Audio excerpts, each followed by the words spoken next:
Good morning. Welcome to Viking Preparedness. I'm Pastor Joe Fox, drinking water, the warrior beverage. I want to shake you up a little bit,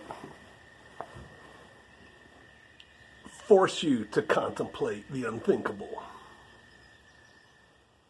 We all, to varying degrees, suffer from normalcy bias. This is the way things have always been, and therefore this is the way things are going to be. That has never happened, therefore it's not going to happen. That's normalcy bias. And I would say that most of the time, normalcy bias is correct. It's when it's not that it comes and bites you, right? Sister Kate periodically goes into these deep studies on things, where she reads everything she can get her hands on it, and she discusses it, and she talks it out loud in her head. She watches YouTube videos on it, whatever. She just like sucks in all the information about a subject and then forms her own opinions on it. And she has schooled me on a lot of things when she's done that. Examples, she looked at the Pilgrims and Thanksgiving and the Puritans and all of that, really dove into that. Most people get that wrong. She dove into the 1918 flu years ago. 1718 flu, dove into that. She dove into big wildfires and what they do. And so her latest thing has been, and I guess she did a live stream on it. Her last video or her last live stream was on it, and if I think about it, I'll put a link to it down below, because I know most of you don't watch her. She's my wife. She did one on, well, we were talking about it just now. I'm actually waiting for my soup to cool. It's too hot to eat. And I said, I'm going to go do a video on this.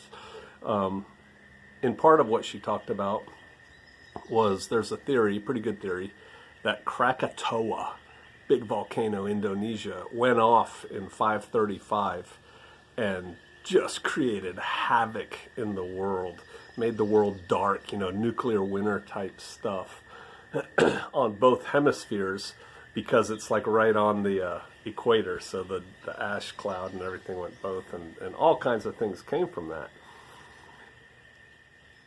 But what I wanted to talk to you about was some of the things that happened then, and then we're going to kind of bring it forward into modern history a little bit. It was dark. It was cold, and it didn't rain. I don't understand why, if you want to go back and watch her video. And so crops failed massively.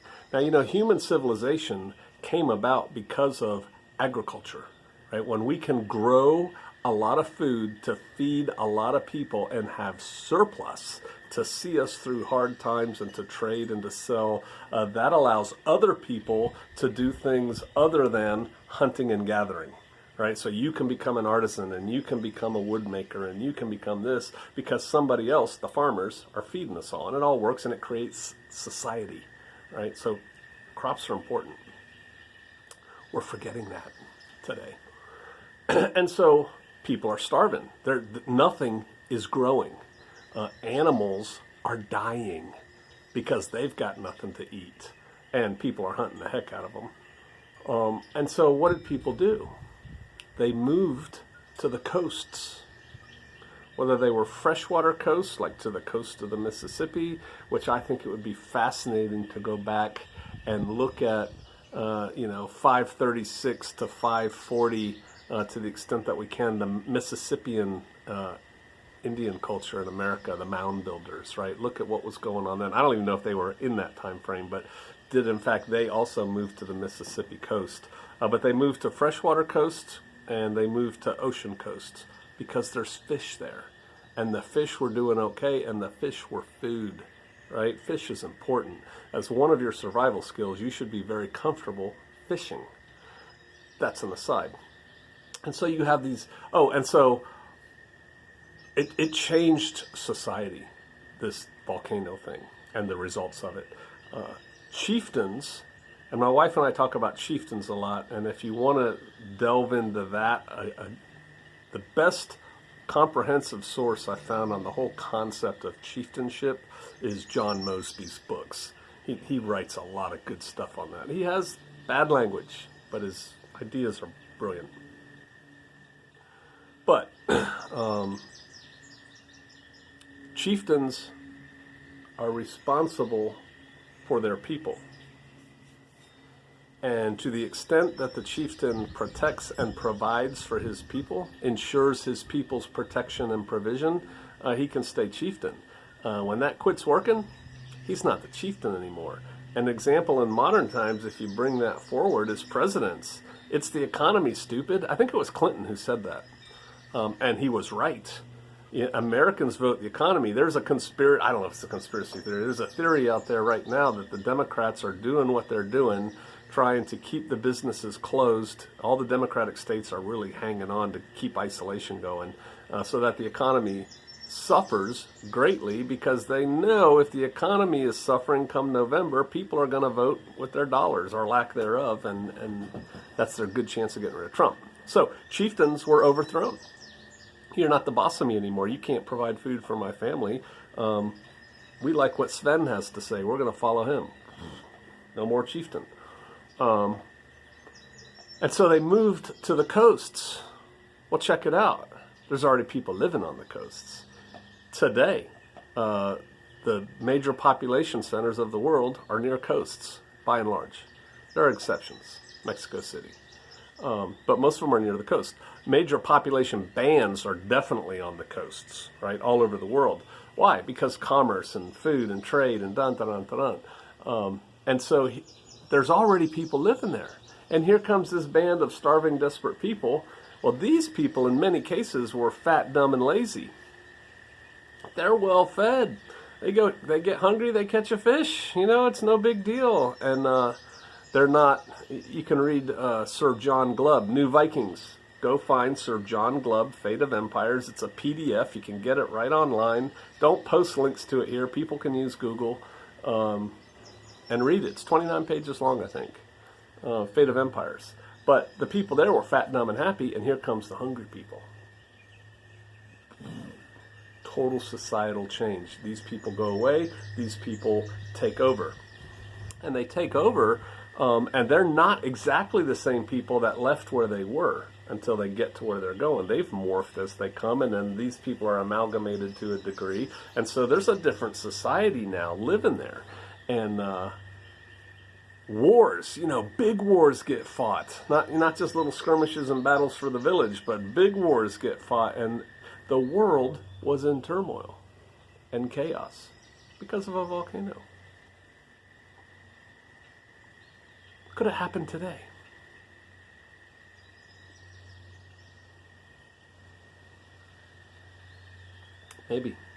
Maybe not just one volcano, but maybe a Yellowstone caldera goes off, which weakens the #1 country in the world, by the way. All of a sudden we got problems. We're not poking our nose into other people's business. So you think that's going to change the world dynamic a little bit politically? Oh yeah, it will. But then the effects of the caldera, nuclear winter, blah, blah, blah. What I'm talking about, right, when I say nuclear winter. But combine that with a plague, with the second plague, with forest fires, with this, with that, with a limited nuclear exchange somewhere. India, Pakistan go at it a little bit. China jumps in, nukes, stuff going off. Very quickly, the world as you knew it no longer exists. Whenever there's massive population shifts for whatever reason, things change.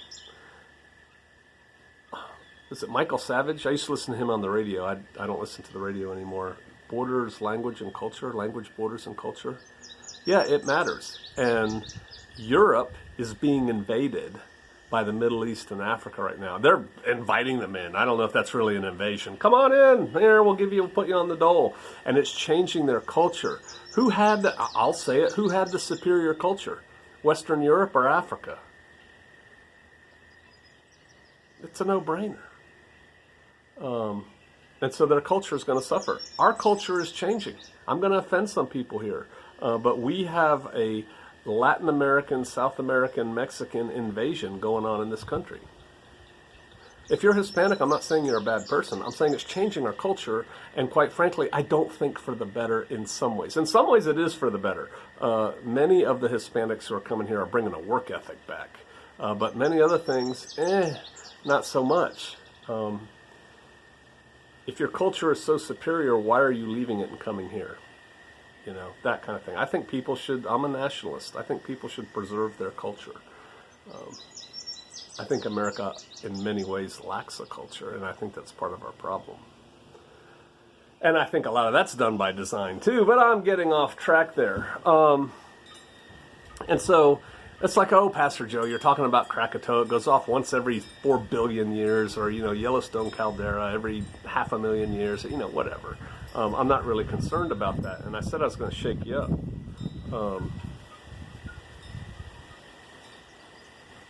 Think about the people in Ukraine, breadbasket of Europe. They're doing pretty good until Stalin takes over, if you want to read any history on that, and he just kind of crushes them. And all of a sudden, it's like, it used to be really good to live here, and life's good, and la la la la, and some war over there affects us, and here comes this guy. And then World War II, and then after World War II, they're under communist, you know, I'm getting that timeline mixed up a little bit, but they're under communist domination. Then the wall comes down, and they're free, and the U.S. and Russia are still vying for influence there. But one day, a big chunk of Ukraine becomes Russian again. Now, I do believe that most of the people in that part of Ukraine were happy with that. They are Russian files or Russian, you know, blood or whatever. But there was a bunch of people there that thought life was pretty good under the Ukrainian system, and all of a sudden it ain't that system anymore, like basically overnight. Think about the country of Georgia. I think it's the first Christian nation. They're the ones that have a flag with it's a red cross and then 4 crosses on a white border. Unabashedly Christian.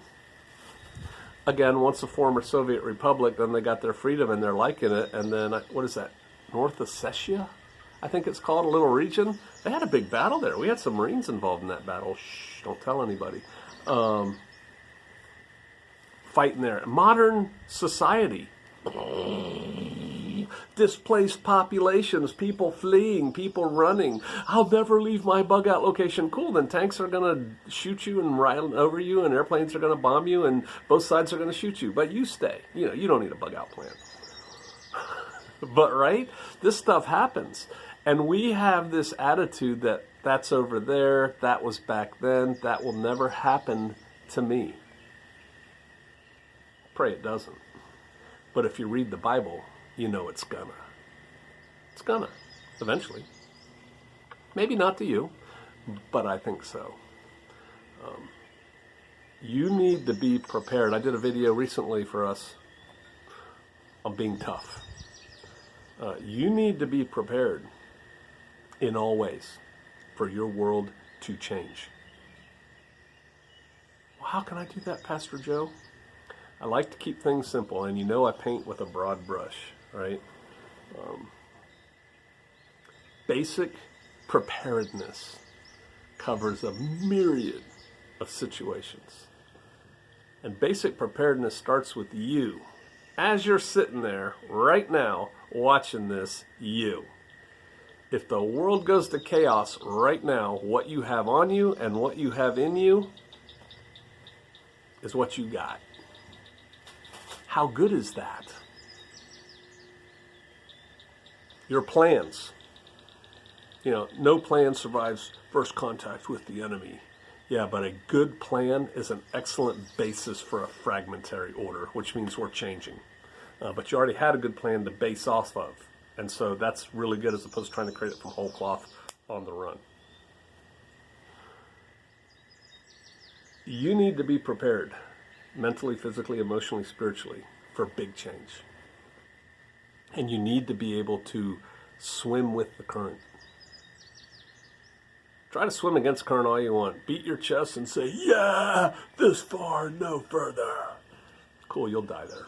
I don't care. Okay. I suspect that in the moment you might. Your responsibility is to your God, to yourself, to your family, to a tribe to the extent that you have one. That's what you need to think about. And so it's like the movie meme, you know, all of a sudden all these birds start flying this way, and then I see squirrels running that way, and then deer are running that way, and then all the cows are running that way. You know what I'm doing? I'm not going that way to see what's going on. Pew! I'm out of here, right? Pew! We're gone, baby. And I'm not going to stand here and fight T-Rex or whatever, right? Start thinking about that. Contemplate the unthinkable. I may make a t-shirt that says that. That's a pretty cool phrase, and it just popped in my head the other day. Oh, here comes my dog from doing something bad. What were you doing? I can tell by looking at her ears. Bad dog. I know what you were doing. Who told you to do that? Huh? Bad dog. I wish you could see her tail's tucked under her legs. She's looking, ears are down. She did something bad. I think I know what. I will not tell you. So, things to think about. I know, Pastor Joe, you're just such a bloom of happiness and hope. Actually, I'm a really happy, hopeful, positive thinking guy. Because the way I deal with things, and maybe this will help you or not, I contemplate the unthinkable. I come up with the best plan I can, take steps, action to get that plan rolling, to deal with it. And then I know I did the best I can with what I had where I'm at. And I'm good with that. But I also know I think about things more than other people do, which is why I bring it to you. I'll do the thinking for us all. Ooh, that sounded horribly arrogant. I had somebody tell me that the other day on one of the comments somewhere. You're so arrogant. And I kind of went off on them in a very arrogant way. I had fun doing it. And I'm teasing. I know you guys think too. I'm not trying to be a downer, bummer kind of guy. I mean, who wants to hear that day in and day out? I'm just saying, contemplate the unthinkable. And the reason I tell you that is because I want you and yours to do well. And so it won't be something new. You're like, yep, well, the whole economy has failed. I mean, that's kind of what happened when the agriculture failed, right? Their economy failed. What if our economy crashes? You know, right now we're seeing, okay, stores are closing and people aren't shopping and going on cruises and, you know, so we understand that level of the economy failing. I keep telling the people in my circles, I'm waiting for the other shoe to drop. What if Wall Street got nuked? You know, what if it got a virus? What if it just crashed on its own? You know, boom. What if, I'm just trying to think of other economic things that take what we think we knew about the economy and just throw it in the ditch. You guys are smarter than me. But other things could happen with the economy, and it could just be miserable. It could just, house of cards. It is a house of cards, right? I mean, if you've done any kind of studying at all, this whole thing is built on hope and dreams and good wishes or something. And then you're down to what you have, which is why if it fails and you're living on a piece of property where you're producing calories, you're growing your own food. I was just with some brothers the other day, and they're like, our goal is to have no grocery bill next year. No grocery bill next year. And they're working hard towards that. If you're set up in that, you've got time to sit back and go, huh. I mean, something I was thinking about, and then I'll let you guys go because my soup's probably cool enough right now. I've got a tick climbing on me. If you've got some money put away, it's all relative amounts, and you're set up that this economic collapse doesn't kill you, like you still have a place to live, you still have food, you know, that kind of thing, you may be in a position to scoop up some property. Happened in the Great Depression. Some people bought a lot of property. Around here in the Ozarks, this part of the Ozarks, I'm not sure of all the Ozarks, but this probably broad swath of the Ozarks, people bought all the mineral rights. You don't have mineral rights out here. It's not a problem. Different video for a different time, but you don't have them. So, things to think about. Contemplate the unthinkable. Make a plan. Think about what you do. Talk it over with your loved ones. Because things can happen. Don't have normalcy bias. Contemplate the unthinkable. I'll see you out there.